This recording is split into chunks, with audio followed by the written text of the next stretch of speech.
ಸಂಘರ್ಷ ನ್ಯೂಸ್ಗೆ ಹಾರ್ದಿಕವಾದಂತಹ ಸ್ವಾಗತ. ಏನು ಬೆಂಗಳೂರಿನಲ್ಲಿ ಒಂದು ದೊಡ್ಡ ಪ್ರಮಾಣದ ಪ್ರತಿಭಟನೆ ನಡೀತಾ ಇದೆ. ಸುಮಾರು 26 ದಿನಗಳಿಂದ ಅನಿರ್ದಿಷ್ಟಾವಧಿಯ ಒಂದು ಧರಣಿ ಸತ್ಯಾಗ್ರಹವನ್ನು ಹಮ್ಮಿಕೊಳ್ಳಲಾಗಿದೆ. ಬೆಂಗಳೂರಿನ ಕನಕಪುರ ರಸ್ತೆಯಲ್ಲಿರುವಂಥ ಏನು ಹಾರ್ಟ್ ಆಫ್ ಲಿವಿಂಗ್ಸ್ನ ಆಶ್ರಮ, ಏನು ರವಿಶಂಕರ ಗುರೂಜಿಯವರಿಗೆ ಸೇರಿರ್ತಕ್ಕಂಥ ಈ ಒಂದು ಆಶ್ರಮ, ಈ ಆಶ್ರಮದ ಜಾಗದಲ್ಲಿ ದಲಿತರ ಮತ್ತು ಸರ್ಕಾರಿ ಜಮೀನಿದೆ, ಇದನ್ನ ಒತ್ತುವರಿ ಮಾಡಿದ್ದಾರೆ ಅನ್ನುವಂತಹ ಗಂಭೀರ ರೂಪದ ಆರೋಪ ಕೇಳಿ ಬರ್ತಾ ಇದೆ. ಸರ್ಕಾರ ಕೂಡಲೇ ಇದನ್ನ ತಮ್ಮ ವಶಕ್ಕೆ ಪಡಿಸಿಕೊಳ್ಬೇಕು ಅನ್ನುವಂತಹ ಆರೋಪವನ್ನ ಏನು ಇಲ್ಲಿ ಧರಣಿ ನಡೆಸುತ್ತಿರುವಂತಹ ದಲಿತ ಪರ ಸಂಘಟನೆಗಳು ಆರೋಪವನ್ನ ಮಾಡಿದ್ದಾರೆ. ಈಗಾಗಲೇ 26 ದಿನಗಳಿಂದ ಈ ಒಂದು ಧರಣಿ ಸತ್ಯಾಗ್ರಹ ನಡೆಯುತ್ತಿದ್ದು, ಸಾಕಷ್ಟು ಜನ ಹೋರಾಟಗಾರರು, ಮಹಿಳೆಯರು, ಸಾಹಿತಿಗಳು ಸೇರಿದಂತೆ, ವಿಚಾರವಾದಿಗಳು ಸೇರಿದಂತೆ ಭಾಳಷ್ಟು ಜನರು ಈ ಏನು ಆರ್ಟ್ ಆಫ್ ಲಿವಿಂಗ್ ಆಶ್ರಮದ ಮುಂದುಗಡೆನೆ ಒಂದು ಟೆಂಟ್ ಹಾಕಿಕೊಂಡು ಅನಿರ್ದಿಷ್ಟಾವಧಿಯ ಧರಣಿ ಸತ್ಯಾಗ್ರಹವನ್ನು ಮುಂದುವರಿಸಿದ್ದಾರೆ. ನೋಡಿ, ಈ ಸಂದರ್ಭದಲ್ಲಿ ಹೋರಾಟಗಾರರು ಇಲ್ಲಿ ಏನಪ್ಪಾ ಅಂದರೆ ಮಾನ್ಯ ಗೃಹ ಮಂತ್ರಿಗಳ ಕರ್ನಾಟಕ ಸರ್ಕಾರ ಮತ್ತು ಪೊಲೀಸ್ ಆಯುಕ್ತರು ಬೆಂಗಳೂರಿಗೂ ಕೂಡ ಕೆಲವೊಂದಿಷ್ಟು ಆರೋಪಗಳನ್ನು ಮಾಡುವಂತಹ ಮನವಿಯನ್ನು ಕೂಡ ಕೊಟ್ಟಿದ್ದಾರೆ. ಉದಿಪಾಳ್ಯ ಗ್ರಾಮದಲ್ಲಿ ಆರ್ಟ್ ಆಫ್ ಲಿವಿಂಗ್ ಸಂಸ್ಥೆ ಎದುರು ನಡೆಸುತ್ತಿರುವಂಥ ಶಾಂತಿಯುತ ಪ್ರತಿಭಟನೆಗೆ ಕೆಲವರು ಅಡ್ಡಿಪಡಿಸುತ್ತಿರುವಂಥವರು ಮತ್ತು ಅವರು ಬೇರೆ ಬೇರೆ ಊರುಗಳಿಂದ ಬಂದಿದ್ದಾರೆ. ಅವರು ಕ್ರಿಮಿನಲ್ ಹಿನ್ನೆಲೆಯನ್ನು ಉಳ್ಳಂಥ ವ್ಯಕ್ತಿಗಳಾಗಿದ್ದಾರೆ. ಮತ್ತು ವಿಶೇಷವಾಗಿ ಪಟಪಟಿ ಶ್ರೀನಿವಾಸ್ ಮತ್ತು ಅವನ ಪಟಾಲಂ ದಲಿತ ವಿರೋಧ ಕೃತ್ಯ ಹಾಗೂ ಸುಳ್ಳು ದೂರುಗಳನ್ನು ಕುರಿತು ಕಠಿಣವಾದಂಥ ಕಾನೂನು ಕ್ರಮ ಜರುಗಿಸಬೇಕು ಅನ್ನುವಂಥದ್ದು ಇಲ್ಲಿಯ ಏನು ಹೋರಾಟಗಾರರಿದ್ದಾರೆ ಇವರು ಆರೋಪವನ್ನು ಮಾಡ್ತಾ ಇದ್ದಾರೆ.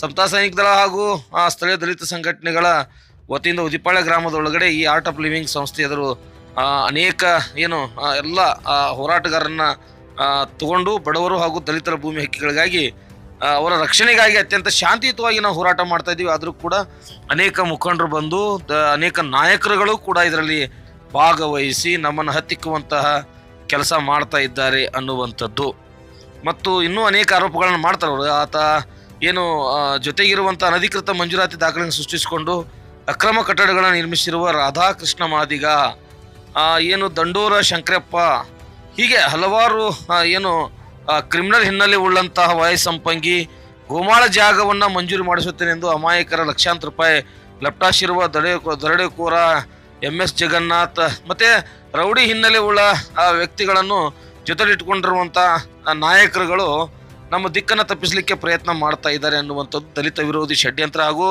ದಲ್ಲಾಳಿತನ ನಡೆಸಿದ್ದಾರೆ. ಕಳೆದ 2 ದಶಕಗಳಿಂದ ಅಧಿಕ ಕಾಲದಿಂದ ದಲಿತರಿಗೆ ಜಮೀನುಗಳು, ಹಗರಣಗಳು ಮತ್ತು ಅನ್ಯಾಯಗಳ ವಿರುದ್ಧ ಧ್ವನಿ ಎತ್ತಬೇಕಾದವರೇ ಪ್ರಭಾವಿಗಳ ಕುಮ್ಮಕ್ಕಿಗೆ ಬಲೆಗೆ ಬಿದ್ದು ದಲ್ಲಾಳಿಯಾಗಿ ವರ್ತಿಸುತ್ತಾ ಬಡವರ ಹಕ್ಕುಗಳನ್ನು ಹತ್ತಿಕ್ಕುತ್ತಿರುವುದು ಅಕ್ಷಮ್ಯ ಅಪರಾಧವಾಗಿದೆ ಎಂದು ಅವರೇನಪ್ಪ ಅಂದ್ರೆ ದೂರಿನಲ್ಲಿ ಅಲ್ಲಿ ಉಲ್ಲೇಖವನ್ನು ಮಾಡ್ತಾ ಇದ್ದಾರೆ. ಅನೇಕ ನಾಯಕರುಗಳ ಹೆಸರುಗಳನ್ನು ಕೂಡ ಇಲ್ಲಿ ಅವರು ಏನು ಪ್ರಕಟ ಮಾಡ್ತಾರೆ. ವೆಂಕಟಸ್ವಾಮಿ ಇರ್ಬೋದು, ಪಟಪಟ ಶ್ರೀನಿವಾಸ್ ಇರ್ಬೋದು, ವೈ ಸಂಪಂಗಿ ಇರ್ಬೋದು, ಡಾಕ್ಟರ್ ನವೀನ್ ಇರ್ಬೋದು, Shankarappa, KR Puram ಅವರಿರ್ಬೋದು, RM Ramesh Bommanahalli ಇವರಿರ್ಬೋದು, MS Jagannath ಸೇರಿದಂತೆ ಅನೇಕರುಗಳ ಮೇಲೆ ಇವರೇನಪ್ಪ ಅಂದ್ರೆ ಆರೋಪ ಮಾಡ್ತಾರೆ. ಸ್ಥಳೀಯ ನಿವಾಸಿಗಳೆಲ್ಲ ಇವರು ದೂರನ್ನು ಪರಿಗಣಿಸದೆ ಸಾಮಾಜಿಕ ನ್ಯಾಯಕ್ಕಾಗಿ ನಡೆಸುತ್ತಿರುವಂಥ ಶಾಂತಿಯುತ ಹೋರಾಟ ಧರಣಿ ಸಂವಿಧಾನದಡಿಯಲ್ಲಿ ಸೂಕ್ತ ಬಂದೋಬಸ್ತ್ ನೀಡಿ ರಕ್ಷಣೆ ನೀಡಬೇಕೆಂದು ಇವರೇನಪ್ಪ ಅಂದ್ರೆ ಅವ್ರಿಗೆ ಒತ್ತಾಯವನ್ನು ಮಾಡ್ತಾರೆ ಮತ್ತು ಅಲ್ಲಿ ಹಕ್ಕೊತ್ತಾಯನ ಕೂಡ ಮಾಡ್ತಾರೆ. ಉನ್ನತ ಮಟ್ಟದ ತನಿಖೆ ಆಗಬೇಕು. ಕಳೆದ 25 ವರ್ಷಗಳಿಂದ ದಲಿತರ ಹೆಸರಿನಲ್ಲಿ ದಲ್ಲಾಳಿಯಾಗಿ ವಂಚನೆ ಮಾಡುತ್ತಿದ್ದು ಬಂದಿರುವಂಥ ಪಟಪಟ ಶ್ರೀನಿವಾಸ್ ಹಾಗೂ ಈತನೊಂದಿಗೆ ಶಾಮೀಲಾಗಿರುವಂಥ Radhakrishna Madiga Dandora Shankarappa, Y Sampangi, MS Jagannath, M Venkataswamy ಮತ್ತಿತರ ವಿರುದ್ಧ ತಕ್ಷಣವೇ ಕಾನೂನು ಕ್ರಮ ಜರುಗಿಸಿ ಇವರ ಇಡೀ ಕೃತ್ಯಗಳನ್ನು, ಇವರ ಆಸ್ತಿ ಪಾಸ್ತಿಗಳ ಬಗ್ಗೆ ಉನ್ನತ ಮಟ್ಟ ತನಿಖೆ ಆಗಬೇಕಂತ ಹೇಳಿ ಇಲ್ಲಿ ಅವರಿಗೆ ಮನವಿಯನ್ನು ಮಾಡ್ತಾ ಇದ್ದಾರೆ. ಇಲ್ಲಿ ವಿಶೇಷವಾಗಿ ಯಾರ ಹೆಸರನ್ನು ಕೂಡ ಅವರು ನೋಂದಾಯಿಸಿಲ್ಲ. ತಮ್ಮ ವಿಶ್ವಾಸಿಗಳಂದಾಗ ಸಮತಾ ಸೈನಿಕ ದಳ ಹಾಗೂ ಸ್ಥಳೀಯ ದಲಿತ ಪರ ಸಂಘಟನೆಗಳ ಪದಾಧಿಕಾರಿಗಳು ಮತ್ತು ಮುಖಂಡರು ಅಂತ ಹೇಳ್ತಾ ಇದ್ದಾರೆ. ಒಟ್ಟಾರೆಯಾಗಿ ಆರ್ಟ್ ಆಫ್ ಲಿವಿಂಗ್ನ ಏನು ಈ ರವಿಶಂಕರ್ ಗುರೂಜಿ ಇದ್ದಾರೆ, ಇವರ ಆಶ್ರಮದ ಬಗ್ಗೆ ದೊಡ್ಡ ಪ್ರಮಾಣದ ಹೋರಾಟ, ಅದು 26ನೇ ದಿನಕ್ಕೆ ಕಾಲಿಟ್ಟಿರುವಂಥದ್ದು. ಸೊ ಇದು ಯಾವ ಒಂದು ತಿರುವನ್ನು ಪಡಿತದೆ ಅನ್ನೋದನ್ನು ಕಾದು ನೋಡಬೇಕಾಗಿದೆ. ಅನೇಕ ಅಲ್ಲಿ ಸ್ಥಳೀಯರು ಮತ್ತು ಸಮತಾ ಸೈನಿಕ ದಳ ಮತ್ತು ವಿವಿಧ ದಲಿತ ಪರ ಸಂಘಟನೆಗಳ ನೇತೃತ್ವದಲ್ಲಿ ಇದೊಂದು ಹೋರಾಟ ನಡೆದಿದೆ ಅಂತ ಹೇಳಲಾಗ್ತಾ ಇದೆ. ಒಟ್ಟಾರೆಯಾಗಿ 26 ದಿನವಾದರೂ ರಾಜ್ಯ ಸರ್ಕಾರದ ಯಾವುದೇ ಮಂತ್ರಿಗಳಾಗಲಿ ಅಥವಾ ಪ್ರತಿನಿಧಿಗಳಾಗಲಿ ಬಂದು ಭೇಟಿ ನೀಡಿದ್ದಾರೋ ಇಲ್ಲೋ ಅನ್ನುವಂಥದ್ದು ಒಂದು ಯಕ್ಷ ಪ್ರಶ್ನೆ. ಯಾವ ಕಾರಣಕ್ಕಾಗಿ ಬಂದಿಲ್ಲ ಅನ್ನೋದು ಕೂಡ ಒಂದು ಯಕ್ಷ ಪ್ರಶ್ನೆ ಆಗಿದೆ. ಅವರ ಬೇಡಿಕೆಗಳು ಏನೇ ಇರಲಿ, ಬಂದು ಸರ್ಕಾರ ಅದನ್ನು ಆಲಿಸಿ ಅದಕ್ಕೆ ಪರಿಹಾರ ಕಂಡುಕೊಂಡ್ರೆ ಒಳ್ಳೆಯದಾಗತ್ತಿಲ್ಲ ಅಂದರೆ ಹೋರಾಟ ಇನ್ನಷ್ಟು ತೀವ್ರಗತಿ ಪಡೆಯುವಂತಹ ಲಕ್ಷಣಗಳು ಎದ್ದು ಕಾಣಿಸುತ್ತಿವೆ. ನಿರಂತರ ಸುದ್ದಿಗಳಿಗಾಗಿ ನೋಡ್ತಾ ಇರಿ ಸಂಘರ್ಷ ನ್ಯೂಸ್ ಕರ್ನಾಟಕ. ರವಿಶಂಕರ್ ಗುರುಜಿಗೆ ಧಿಕ್ಕಾರ, ರವಿಶಂಕರ್ ಗುರುಜಿಗೆ ಧಿಕ್ಕಾರ.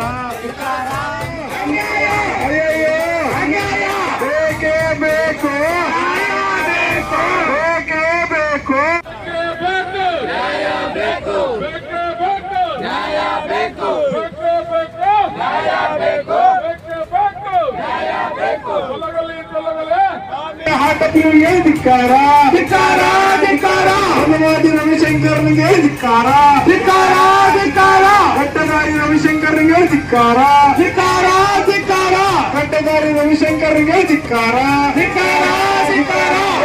ರವಿಶಂಕರ್ನಿಗೆ ಧಿಕ್ಕಾರ, ಧಿಕ್ಕಾರ, ಧಿಕ್ಕಾರ. ದಲಿತ ವಿರೋಧಿ ರವಿಶಂಕರ್ನಿಗೆ ಧಿಕ್ಕಾರ, ಧಿಕ್ಕಾರ, ಧಿಕ್ಕಾರ. ಅಯ್ಯಯ್ಯೋ, ಅಯ್ಯಯ್ಯೋ, ರವಿಶಂಕರ್ ಗುರುಜಿಗೆ ಧಿಕ್ಕಾರ, ಧಿಕ್ಕಾರ, ಧಿಕ್ಕಾರ. ದಲಿತ ವಿರೋಧಿ ರವಿಶಂಕರ್ಗೆ ಧಿಕ್ಕಾರ, ಧಿಕ್ಕಾರ, ಧಿಕ್ಕಾರ. ದಲಿತ ವಿರೋಧಿ ಹಾಟಪ್ಪಿಗೆ ಧಿಕ್ಕಾರ, ಧಿಕ್ಕಾರ, ಧಿಕ್ಕಾರ. ಬೇಕೇ ಬೇಕು, ನ್ಯಾಯ ಬೇಕು, ನಮಗೆ ಬೇಕು, ನ್ಯಾಯ ಬೇಕು. ಏನೇ ಬರಲಿ, ಬಿಸಿಲೇ ಬರಲಿ, ಬೇಕೇ ಬೇಕು, ನ್ಯಾಯ ಬೇಕು. ದಲಿತ ವಿರೋಧಿ ಹಾಟಪ್ಪಿಗೆ ಧಿಕ್ಕಾರ, ಧಿಕ್ಕಾರ. ಬೇಕೇ ಬೇಕು, ಸಂವಿಧಾನ ವಿರೋಧಿ ಹಾಟಪ್ಪಿಗೆ ಧಿಕ್ಕಾರ, ಧಿಕ್ಕಾರ, ಧಿಕ್ಕಾರ. ದಲಿತ ವಿರೋಧಿ ಹಾಟಪ್ಪಿಗೆ ಧಿಕ್ಕಾರ, ಧಿಕ್ಕಾರ, ಧಿಕ್ಕಾರ. ಕೋಟಂಟಿ ರವಿಶಂಕರ್ ಗುರುಜಿಗೆ ಧಿಕ್ಕಾರ, ಧಿಕ್ಕಾರ, ಧಿಕ್ಕಾರ. ಕೋಟಂಟಿ ರವಿಶಂಕರ್ ಗುರುಜಿಗೆ ಧಿಕ್ಕಾರ, ಧಿಕ್ಕಾರ, ಧಿಕ್ಕಾರ, ಧಿಕ್ಕಾರ. ದಲಿತ ವಿರೋಧಿ ರವಿಶಂಕರ್ ಗುರುಜಿಗೆ ಧಿಕ್ಕಾರ, ಧಿಕ್ಕಾರ, ಧಿಕ್ಕಾರ. ಕೋಟಂಟಿ ರವಿಶಂಕರ್ ಗುರುಜಿಗೆ ಧಿಕ್ಕಾರ.